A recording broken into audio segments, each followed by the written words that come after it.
Bonjour à tous, c'est parti pour un nouveau chapitre d'histoire de terminale, la France de l'après-guerre, une nouvelle place dans le monde, 1945-1969. En 1944, le CNR élabore le programme Les Jours heureux. Lors de la libération de Paris, le 26 août, le général de Gaulle déclare à Georges Bidault, le successeur de Jean Moulin, « Je n'ai pas à proclamer la République, elle n'a jamais cessé d'exister ». Le rétablissement de l'autorité d'État doit prendre en charge la reconstruction politique, économique et sociale du pays. Comment donc la France tente-t-elle de reconstruire sa puissance après 1945? Grand 1, la 4e République entre décolonisation, guerre froide et construction européenne. A, la 4e République, un régime parlementaire instable. À la fin de la Seconde Guerre mondiale, les partis politiques issus de la résistance entreprennent la reconstruction de l'État républicain. Le droit de vote est donné aux femmes en 1944, elles sont enfin reconnues comme citoyennes. La constitution de la 4e République est adoptée en octobre 1946 par référendum. Elle met en place une démocratie et une république parlementaire. De Gaulle, qui voulait un exécutif fort, s'était déjà retiré de la vie politique dès janvier. L'Assemblée nationale est l'institution qui dispose du grand pouvoir dans cette constitution. Les députés sont élus pour 5 ans au suffrage universel direct. L'Assemblée a l'initiative et le vote des lois. Elle peut renverser le gouvernement par le vote d'une motion de censure à la majorité absolue. Elle investit le président du Conseil ainsi que les ministres. C'est la pratique de la double investiture. Le pouvoir exécutif est confié au président de la République qui est élu pour 7 ans par les deux chambres et à un Conseil des ministres dirigé par un président du Conseil. Le préambule de la Constitution, toujours en vigueur aujourd'hui, rappelle l'attachement de la France aux grandes valeurs de la Déclaration des droits de l'homme et du citoyen et réaffirme l'existence de droits sociaux. Droit syndical, droit de grève, droit au travail. La France devient une république sociale. Cette constitution établit une réelle démocratie, mais elle engendre une grande instabilité politique. 22 gouvernements se succèdent en 11 ans. En effet, en raison de la pratique de la double investiture, il est très difficile de trouver une majorité à l'Assemblée. Les députés sont élus au scrutin de liste proportionnel, ce qui engendre un grand émiettement des sièges entre les différents partis. La situation est rendue encore plus compliquée par les débuts de la guerre froide en 1947, qui marginalise le Parti communiste français. Cette instabilité chronique expliquera la chute de la 4e République et son remplacement par la 5e en 1958. À la fin de la 4e République, la France est sortie de la pénurie et connaît une forte croissance économique. C'est l'État qui devient un acteur majeur de la vie économique et va reconstruire et moderniser le pays. Il prend différentes mesures qui illustrent sa politique interventionniste. Nationalisation de la Banque de France, nationalisation des secteurs clés, planification quinquennale indicative, État-providence, inspiré des théories keynésiennes avec un système d'assurance sociale, la sécurité sociale de 1945, les allocations familiales de 1946 et le salaire minimum en 1950. Mise en place aussi d'une fonction publique avec l'ENA, fondée en octobre 1945, le statut de la fonction publique et l'INSEE, un outil à la prise de décision publique. B. Les débuts de la construction européenne. En 1945, la France obtient une zone d'occupation de l'Allemagne, mais elle est fragilisée. Elle s'inscrit sous le leadership des États-Unis. Elle reçoit des fonds importants dans le cadre du plan Marshall de 1947. Elle est aussi l'un des membres fondateurs de l'OTAN en 1949. Le projet européen est véritablement lancé après la Seconde Guerre mondiale. En 1951, la Communauté européenne du charbon et de l'acier est créée à l'initiative de Robert Schuman. 6 États européens en font partie, la France, la RFA, l'Italie, les Pays-Bas, la Belgique et le Luxembourg. Le 25 mars 1957, 2 traités signés à Rome mettent en place la Communauté économique européenne et une agence européenne de l'atome. Cette politique européenne ne se fait pas sans résistance. En 1954, l'opposition des communistes et des gaullistes fait échouer le projet d'une armée européenne. Dès 1945, l'empire colonial français se fissure. Les premières insurrections nationalistes se déclarent. La France réprime les revendications indépendantistes de ses colonies. Le 8 mai 1945, les manifestations de Sétif et Guelma en Algérie sont réprimées. Les Indochinois proclament leur indépendance et le général Leclerc est envoyé pour s'y opposer. En 1946, la France associe les colonies dans l'Union française, une organisation politique qui associe la métropole et les départements d'outre-mer aux colonies, mais n'envisage pas l'indépendance. Cette position devient de moins en moins tenable. L'URSS et les États-Unis condamnent le colonialisme. La France fragilisée et mise en minorité. En 1954, les accords de Genève entérinent l'indépendance de l'Indochine.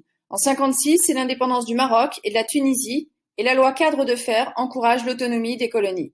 La France perd peu à peu son empire. Grand 2, la crise algérienne et la naissance d'un nouveau régime. A. La guerre d'Algérie, 1954-1962. En 1943, le leader nationaliste algérien Ferhat Abbas revendique l'indépendance pour l'Algérie. L'ordonnance du 7 mars 1944 abolit le code de l'indigénat mais n'accorde des droits civiques qu'aux élites algériennes, 65 000 sur 1,5 million de musulmans. Ces mesures rejetées par la plupart des Français d'Algérie sont jugées insuffisantes et dépassées. Les 1er et 8 mai 1945, des manifestations tournent à l'émeute à Sétif et Guelma, où des Européens sont pris pour cible et font une centaine de morts. Les troupes françaises et les milices de colons répriment sévèrement ces manifestations et font entre 1500 et 45 000 morts selon les sources. Le 1er novembre 1954, une vague d'attentats est lancée par le FLN, le mouvement politique qui revendique l'indépendance de l'Algérie. C'est la Toussaint rouge, le début de la guerre d'Algérie. La France répond par la répression. Des renforts de police sont envoyés pour des opérations de maintien de la paix. En 1955, le gouvernement décrète l'état d'urgence. C'est le début d'une guerre meurtrière. 450 000 soldats français sont mobilisés, dont de nombreux jeunes effectuant leur service militaire. La guerre d'Algérie va accentuer l'instabilité gouvernementale. Entre 1956 et 1959, c'est l'enlisement et l'escalade de la violence. L'armée française lance la bataille d'Alger et procède à des contrôles et à des arrestations. Elle recourt à la torture. En janvier 1958, le bombardement des bases du FLN replié en Tunisie déclenche un tollé international. La Tunisie est un État indépendant depuis 1956, des civils tunisiens sont tués. Au début de l'année 1958, la situation militaire et politique est très tendue. Le 13 mai, un nouveau gouvernement est formé par Pierre Fimelin, partisan de la négociation avec le FLN. Des émeutes éclatent à Alger. Des pieds noirs et des soldats français prennent d'assaut le siège de l'administration coloniale et réclament le retour de Gaulle au pouvoir pour qu'il règle la crise algérienne. De Gaulle accepte et le 1er juin 1958, il est investi président du Conseil. Il propose dès octobre 1958 une paix des braves que le FLN refuse. En septembre 1959, l'autodétermination, c'est-à-dire la possibilité pour les Algériens de choisir leur avenir. Cette négociation est refusée par une partie des colons qui crée l'OAS qui milite pour l'Algérie française. Cette organisation commet des attentats et fait pression. Putsch des généraux à Alger en 1961, attentat du Petit Clamart contre le général de Gaulle en 1962. Le 18 mars 1962, les négociations aboutissent et les accords d'Évian sont signés entre le FLN et les représentants du gouvernement français qui accordent l'indépendance à l'Algérie en échange de l'exploitation pendant encore 5 ans du Sahara. Le 1er juillet 1962, le peuple algérien se prononce en faveur de l'indépendance et le 5 juillet, l'Algérie proclame son indépendance. Les mémoires de la guerre d'Algérie restent encore aujourd'hui très douloureuses pour tous les acteurs, comme nous l'avons souligné dans l'activité menée en classe. Pieds noirs, harkis, appelés, armés, mais aussi FLN, MNA, Kabyles côté algérien. Des mémoires honteuses, victorieuses, mais aussi confisquées. C'est la guerre d'Algérie qui fait tomber la 4ème République. Après la manifestation insurrectionnelle du 13 mai 1958, à Alger, une crise politique majeure éclate. Le président du Conseil démissionne le 28 mai et le président de la République René Coty appelle De Gaulle pour le remplacer. De Gaulle obtient les pleins pouvoirs pour 6 mois pour résoudre la crise et rédiger une nouvelle constitution. Rédigée à l'été 1958 par Michel Debré, le garde des Sceaux du général de Gaulle, la constitution de la 5e République est adoptée le 4 octobre 1958 par référendum. Elle prend son origine dans le discours de Bayeux et les propositions que le général avait formulées en 1946. Il sera élu président en décembre 1958. La 5e République renoue avec le modèle ancien d'un exécutif fort. Le président de la République est élu pour 7 ans et il exerce de nouveaux rôles. Il nomme le Premier ministre, peut dissoudre l'Assemblée nationale, consulter les Français par référendum et prendre les pleins pouvoirs grâce à l'article 16. Pour Raymond Aron, 62 est le commencement absolu de la 5e République. Le pouvoir du président est renforcé par l'élection présidentielle au suffrage universel direct. Ce choix renforce la légitimité populaire du président, qui partage cependant le pouvoir exécutif avec le gouvernement qui a l'initiative des lois avec le Parlement et dirige la nation. Ce fonctionnement entraîne une présidentialisation du régime. Les gouvernements sont plus stables, la majorité parlementaire aussi, car les députés sont désormais élus au scrutin majoritaire à 2 tours.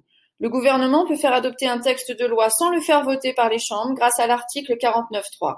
La France reste une démocratie. L'Assemblée nationale et le Sénat votent les lois et peuvent saisir le Conseil constitutionnel. L'Assemblée nationale peut aussi voter une motion de censure contre le gouvernement. On observe une bipolarisation de la vie politique autour des partis de gouvernement, la droite gaulliste et son opposition de gauche menée par le Parti communiste et la SFIO. Grand 3, les débuts de la 5e République, un projet liant volonté d'indépendance nationale et modernisation. Après la décolonisation, la politique étrangère de la France prend une ampleur nouvelle. Le Parlement ne prend plus part aux questions extérieures et le président impose sa figure de seul décisionnaire en multipliant les voyages officiels à l'étranger. De Gaulle effectue des visites en Amérique latine en 62 et 64 et la même année reconnaît la Chine de Mao. En 66, il retire la France du commandement de l'OTAN, même si elle en reste membre. En 58, la Constitution remplace l'Union française par la Communauté, qui permet aux colonies africaines d'accéder à l'indépendance complète en 60. La France maintient des liens avec ses anciennes colonies à travers la coopération et l'assistance militaire. Le franc CFA, monnaie de ces nouveaux États, assure à la France une domination économique et financière.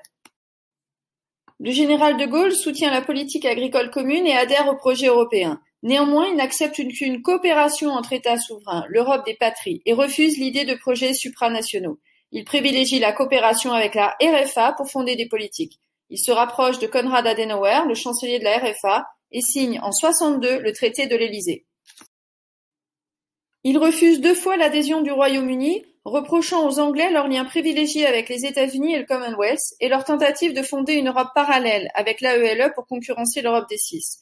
De Gaulle est hostile à l'Europe supranationale. Il s'oppose au projet du président de la Commission européenne qui réclame le vote à la majorité qualifiée au Conseil. En 65, pendant 6 mois, il bloque le fonctionnement de la CEE en pratiquant la politique de la chaise vide.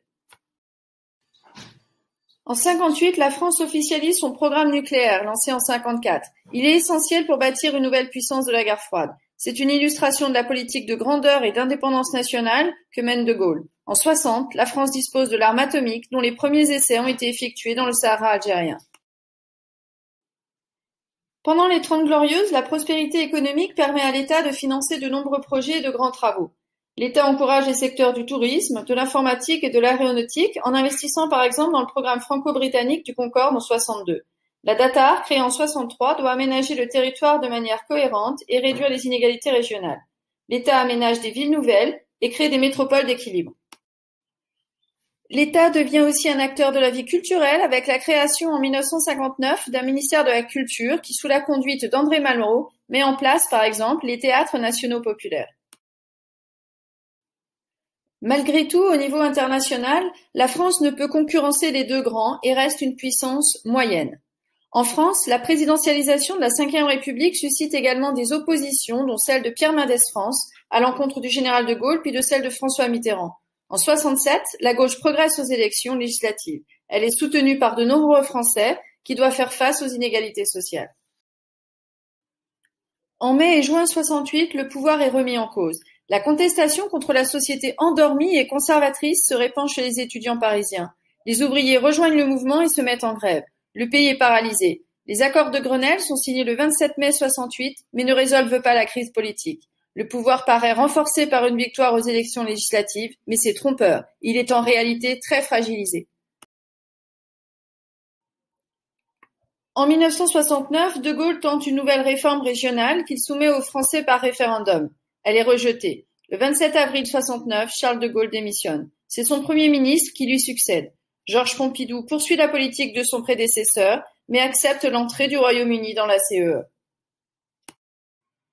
Ce long chapitre est terminé, merci de m'avoir écouté, et à très bientôt pour le tournant des années 70 et 80 en France.